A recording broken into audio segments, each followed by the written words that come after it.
Henri, tu as passé à peu près 10 ans dans le monde de la tech en tant que C-level, donc chez Groupon, Mon Docteur par exemple. Et tu es passé de l'ombre à la lumière en créant Advisio, qui est devenu Wi-Fi avec ton associé Maxime. Qu'est-ce qui a motivé cette création et si tu peux nous en parler un peu? Et effectivement, après mon dernier job, je me suis laissé titiller par des amis du réseau des conseils d'anciens managers qui disent bah, t'es pas cap. Et donc j'y suis un peu allé pour fanfaronner, pour montrer que j'étais capable de le faire. C'est pas une très bonne raison de monter une entreprise et c'est pas comme ça qu'il faut faire. Et donc on s'est associé avec Maxime effectivement il y a 5 ans, d'abord dans Advisio, qui est devenu le groupe Wi-Fi suite à notre fusion avec Mobiskill, qui est un groupe de conseils RH qui adresse l'écosystème digital et notamment beaucoup les startups et les scale-up. Autour de tout le sujet de leur staffing, notre positionnement c'est la fin de la chaise vide, c'est-à-dire d'être un prestataire de services de confiance qui va permettre de remplir une chaise vide dans une entreprise, que ce soit en recrutement, en freelancing ou en mission en prestation de service. Et ça marche de dingue puisque en 2022, tu as le groupe EDG qui est rentré au capital. Vous avez annoncé le rapprochement avec Mobiskills. On apprend que ton actionnaire se fait rejoindre par la Tour Capital. Comment, à titre perso et au niveau de ta boîte, tu arrives à vivre ces changements assez majeurs en fait, et rapides? Je t'avoue qu'à titre personnel, c'est pas très simple parce qu'effectivement, à partir du moment où on n'est plus uniquement dirigeant d'une entreprise, on est aussi relié à l'externe par du M&A, des acquisitions, des investissements. On se met à avoir une double vie, faire tourner la boutique et en même temps parler à l'extérieur.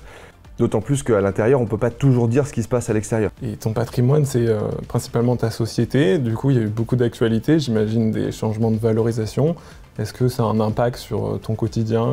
C'est une très bonne question et le but c'est que ça n'ait pas d'impact sur le quotidien, c'est que précisément, et c'est une des raisons pour lesquelles on se fait accompagner par Natixis Wealth Management, parce qu'à titre professionnel, la question de la valorisation a finalement très peu d'intérêt. À l'inverse, à titre personnel, évidemment, c'est un moteur et on sait très bien qu'on a besoin du moteur personnel pour être efficace dans le professionnel.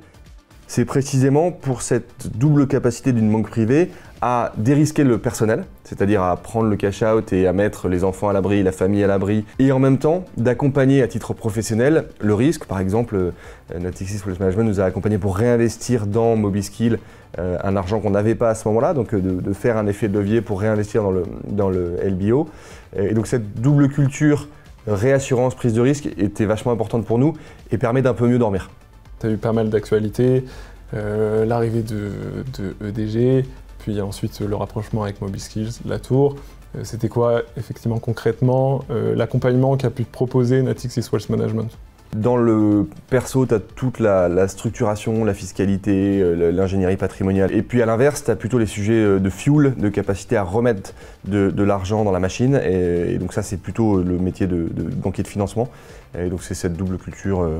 Et si on revient sur le fuel, il y aura pas mal d'entrepreneurs qui vont nous regarder. Est-ce que tu auras des conseils à leur donner? Un de mes chevaux de bataille, c'est parler. Je crois et je dis assez souvent qu'un chef d'entreprise ou une chef d'entreprise se doit de communiquer pour le compte de son entreprise. C'est une implication nécessaire des chefs d'entreprise de prendre la parole, de défendre leur entreprise. Ça rend fier les salariés, ça ramène des clients, ça fait connaître auprès des clients, ça rassure les investisseurs.